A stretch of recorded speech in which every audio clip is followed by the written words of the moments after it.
शिक्षण में छात्र अध्यापक की भूमिका। इसके बारे में जानने से पहले मैं बताना चाहूँगी कि सूक्ष्म शिक्षण में क्या होता है। एक जो शिक्षक होते हैं, जो छात्र शिक्षक होते हैं, वो पहले तो शिक्षक के रूप में उनकी भूमिका होती है। दूसरा, विद्यार्थी के रूप में वो भूमिका निभाते हैं और तीसरा, अवलोकनकर्ता के रूप में।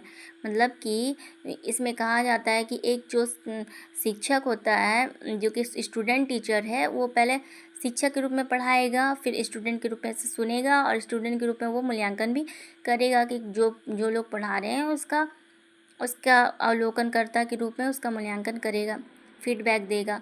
तो इसके बारे में हम लोग जानते हैं। सूक्ष्म शिक्षण कार्यक्रम के प्रभावी क्रियान्वयन के लिए छात्राध्यापकों को मुख्य रूप से 3 तरह की भूमिका का निर्वहन करना होता है। यह है सच शिक्षक, विद्यार्थी तथा अवलोकनकर्ता पर्यवेक्षक के रूप में। पहला है सह शिक्षक के रूप में भूमिका। सबसे फर्स्ट रूप में है सह शिक्षक के रूप में। तो इसके बारे में जानते हैं।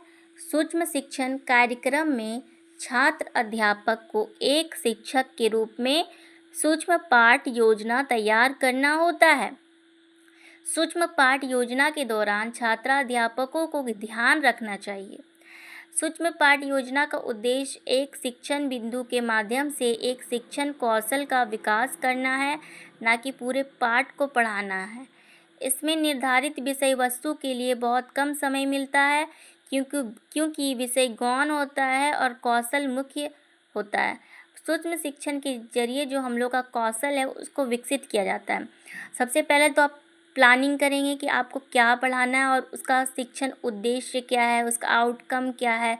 फिर आप उसमें कौन कौन सी सामग्री का प्रयोग करेंगे, कौन कौन सी विधियों का प्रयोग करेंगे, और उसके साथ साथ आपका प्रीवियस क्वेश्चन क्या होगा, उसका प्रस्तावना कौशल क्या होगा, फिर उसका पूर्व ज्ञान क्या होगा। उसके आधार पे हम लोग ये सब बनाते हैं। अपना लेसन प्लान बनाया जाता है। तो ये जो होता है 6 मिनट का होता है। तो इसमें पूरे पाठ को ना पढ़ा के सिर्फ एक टॉपिक को पढ़ाया जाता है, टॉपिक। और इसमें निर्धारित विषय वस्तु के लिए बहुत ही कम समय मिलता है, क्योंकि विषय गौण होता है और कौशल मुख्य होता है। इसका मुख्य उद्देश्य होता है कि हम हमारे कौशल का विकास करना। सूक्ष्म शिक्षण के लिए इस प्रकार की विषय वस्तु का चयन करना चाहिए जिसके माध्यम से संबंधित कौशल के सभी घटकों को मिलाकर शिक्षण किया जा सके। मतलब कि ऐसा हम लोग विषय वस्तु चयन करेंगे जिसमें हम लोग बहुत सारे कौशलों का प्रयोग कर पाएँ, जैसे कि व्याख्यान कौशल के साथ साथ प्रदर्शन कौशल का भी प्रयोग कर पाएँ, या तो फिर चित्र के माध्यम से हम लोग दिखा पाएँ, डेमोन्स्ट्रेशन मेथड के ज़रिए। फिर आप होता है ना कि करके सिखाने पर भी बल दिया जाता है। मतलब कि एक साथ कई विधियों का प्रयोग करके हम कई कौशलों का प्रयोग करके सिखा सकते हैं। कहानी विधि का प्रयोग करके सिखा सकते हैं, अभिनय मेथड्स का प्रयोग करके सिखा सकते हैं, या प्रस्तावना कौशल के जरिए सिखा सकते हैं। फीडबैक के समय दिए गए सुझावों को छात्राध्यापक के द्वारा पुनः पाठ योजना निर्माण के दौरान शामिल किया जाना चाहिए। इसके लिए छात्राध्यापक किसी नवीन विषय वस्तु का भी चयन कर सकता है। मतलब कि फीडबैक के समय हम लोग जो सुझाव देते हैं उससे जब पुनः पाठ योजना निर्माण करेगा तो छात्राध्यापक किसी दूसरा टॉपिक का भी चयन कर सकता है, क्योंकि हम लोग को फिर से अपना प्लानिंग को सही करना होता है कि हम जहाँ गलती हुआ है दोबारा गलती ना हो, और फिर से एक अच्छा लेसन प्लान बना के हम बच्चों को अच्छी जानकारी दे पाएँ। सूक्ष्म शिक्षण के दौरान छात्राध्यापक को शिक्षण सत्र और पुनः शिक्षण सत्र दोनों में ही चयनित कक्षा के स्तर के अनुसार ही अपना व्यवहार रखना चाहिए। मतलब कि यहाँ पे बोला गया है कि जो हम लोग पढ़ाने से पहले जिस प्रकार का व्यवहार हम लोग का अध्यापक के रूप में होना चाहिए, एक अच्छा व्यवहार होना चाहिए सत्र होने से पहले और सत्र होने के बाद और सत्र होने के दौरान। इसमें अपना व्यवहार अच्छा रखना चाहिए, उसकी कक्षा के अनुसार ही रखना चाहिए। विद्यार्थी की भूमिका के रूप में छात्राध्यापक जब कक्षा में बैठता है तो वह अपने साथी छात्राध्यापक शिक्षक के लिए सहपाठी ना होकर उसकी कक्षा में विद्यार्थी होता है। यहाँ पे कहने का ये मतलब है, जैसे कि अगर हम स्टूडेंट टीचर हैं तो मेरे सहपाठी जो होंगे वो भी तो स्टूडेंट टीचर ही है ना। तो जब वो हमें माइक्रो टीचिंग करेंगे तो हम उनकी कक्षाओं में पीछे बैठेंगे, उनकी बातों को सुनेंगे। बच्चे वो हमें एक विद्यार्थी के रूप में ट्रीट करेंगे, और उसी प्रकार जब हम पढ़ाएंगे तो फिर वो हमारे लिए स्टूडेंट होंगे। इस प्रकार से करना होता है। इस समय उसे अपने साथी को कक्षा स्तर के अनुसार वातावरण निर्मित करने में सहयोग देना चाहिए। कई बार विद्यार्थी छात्राध्यापक अपने साथी छात्राध्यापक शिक्षक से उच्च स्तर के प्रश्न पूछ लेता है, जिससे सभी छात्राध्यापक के कौशल विकास में बाधा उत्पन्न हो जाती है। इसका ध्यान रखना चाहिए। कई बार हम लोग हंसी मजाक के दौरान जब सूक्ष्म शिक्षक होता है तो डीमोटिवेट भी करने का काम कर देते हैं। कई बार ऐसा क्वेश्चन उच्च स्तर का पूछ लेंगे, हमारे लेवल 6-7 के बच्चों को पढ़ाना है, 9 के बच्चों को पढ़ा, और हम लोग ग्रेजुएशन लेवल के कभी कभी क्वेश्चन पूछ देते हैं। तो कई बार जो बच्चे छात्र अध्यापक स्टूडेंट टीचर होते हैं वो डीमोटिवेट हो जाते हैं और हंसी का पात्र भी कई बार बन जाते हैं। उन्हें नहीं आता होता है तो सब हंसने लगता है, फिर दोबारा उन्हें पढ़ाने का मन नहीं करेगा। तो ऐसा नहीं करना चाहिए हमें।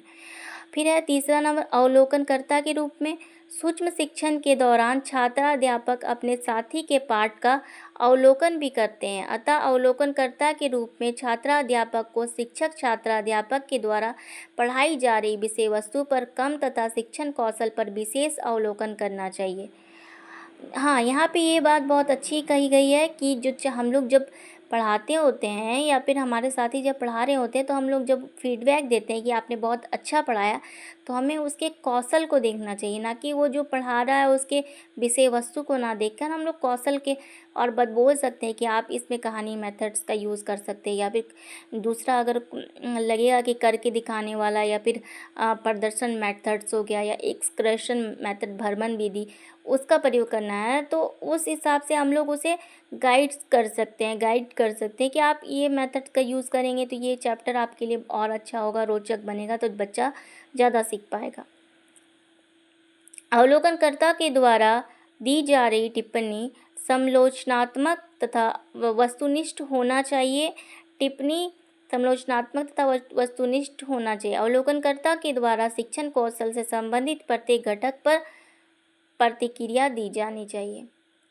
अब हम लोग देखेंगे कि सूक्ष्म शिक्षण में कैसे फीडबैक दिया जाता है। सूक्ष्म शिक्षण कार्यक्रम में छात्राध्यापक द्वारा पढ़ाई जा रहे सूक्ष्म शिक्षण पाठ के तुरंत पश्चात दिए गए सुझावों फीडबैक के आधार पर पुनः शिक्षण करने का अभ्यास किया जाता है। इस प्रकार शिक्षा फीडबैक पुनः शिक्षण या चक्र तब तक चलता रहता है जब तक छात्राध्यापक उस कौशल में दक्ष ना हो जाए। सूक्ष्म शिक्षण पाठ योजना के दौरान फीडबैक दिया जाना चाहिए और दिया जा सकता है। देखिए सूक्ष्म शिक्षण में क्या हो रहा है ना कि जब हम लोग फीडबैक दे रहे हैं तो 6 मिनट का जो क्लास हो रहा था, आप पहले योजना बना के आते हैं, फिर 6 मिनट का आप क्लास लेते हैं। तो 6 मिनट के बाद जब हम लोग फीडबैक देते हैं तो फिर से आप रीप्लान करते हैं 12 मिनट का, और फिर से आप जब टीच करते हैं 6 मिनट का, उसके बाद फिर से हम फीडबैक देते हैं। अगर इस प्रक्रिया में आपका फिर से सही हो गया तो ठीक है, वरना फिर से आपको 12 मिनट का लेसन प्लान फिर से अपना रीप्लान बनाना पड़ेगा। फिर से इसी प्रकार टीचिंग की प्रक्रिया चलती रहती है। कुल 36 मिनट का होता है। तो फीडबैक बहुत ही ज़्यादा ज़रूरी है। अतः हमने इस कक्षा में पढ़ा सूक्ष्म शिक्षण में कौन कौन से चीज़ की ज़रूरत होती है, जैसे कौन कौन इसमें भागीदारी होते हैं, उसके बारे में।